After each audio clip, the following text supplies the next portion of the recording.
welcome back to my channel. So for today's video I have a tutorial on the look I'm wearing right now, which is a more vampy makeup look, I would say. And unlike what I usually do, my eyes are basically all matte, which is crazy. Except for my inner corners, my eye look is completely matte, my lips are completely matte, but my skin is not, that's for sure. My skin is glowing. But yeah, I thought for today's video I would use the Colourpop Double Entendre palette, which looks like this. And this one has beautiful everyday shades on the inside. So yeah, I thought I would create a tutorial using this palette. The shades in this palette are super pigmented. They're very easy to work with. I will swatch a few right now so you guys can see what they look like.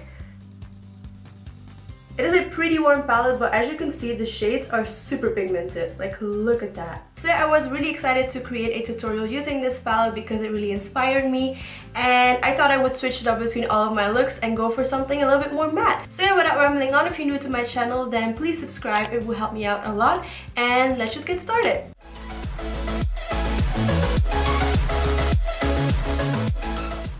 Okay, so starting off with a fresh, clean face. No, I'm kidding. I'm already wearing my foundation, concealer, and brows. But I'm going in with the Colourpop Double Entendre eyeshadow palette and picking up the shade Naked or something like that. I don't know how to pronounce it, and I'm using this as my transition shade. Then to darken up my crease even more, I'm going in with the shade Extracurricular and applying that in these same areas. And then because I thought it was a little bit too orange, I used the shade Nip Slip to like tone it down a little bit, which didn't really work. It was still orange, but it turned out to be fine in the end.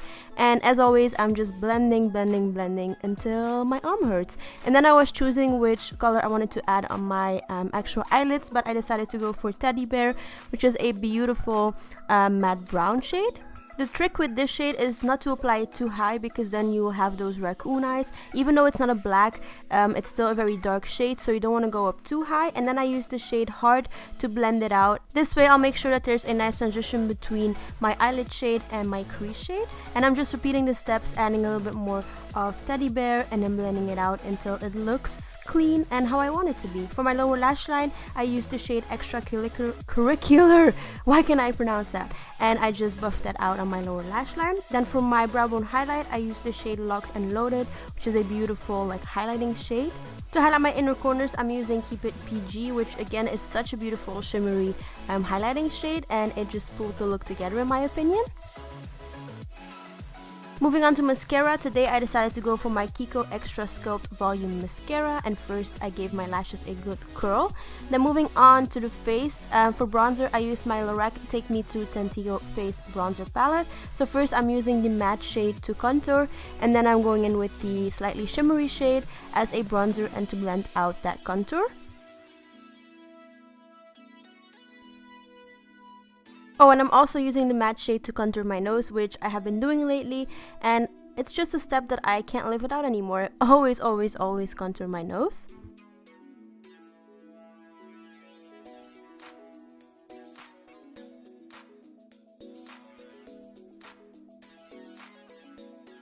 For blush, I decided to bust out an oldie but a goodie, and I'm using my Milani powder blush in the shade Romantic Rose, which is such a pretty neutral blush that goes with a lot of different makeup looks. Then moving on to highlight, my favorite part, I'm using my Fenty Beauty highlighting duo in the shade Lightning Dust and Fire Crystal. So I'm applying the more subtle shade on the center of my face, and then on my cheekbones, of course, I'm going in with the more metallic shimmery shade.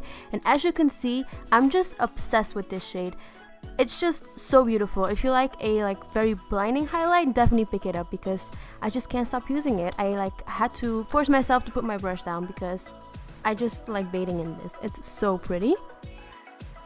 Then I just use my blush brush to make sure that my highlight and blush blend in nicely together. And then moving on to lips, I had a really hard time deciding which color to go for, but I ended up using my Colourpop Ultra Matte Lip in Limbo, which is a beautiful like matte chocolatey deep brown shade. And that is actually the last step of this makeup tutorial. So thank you guys so much for watching this video. Please subscribe if you haven't already, and I will see you all in my next video. Bye! Say that it feels right.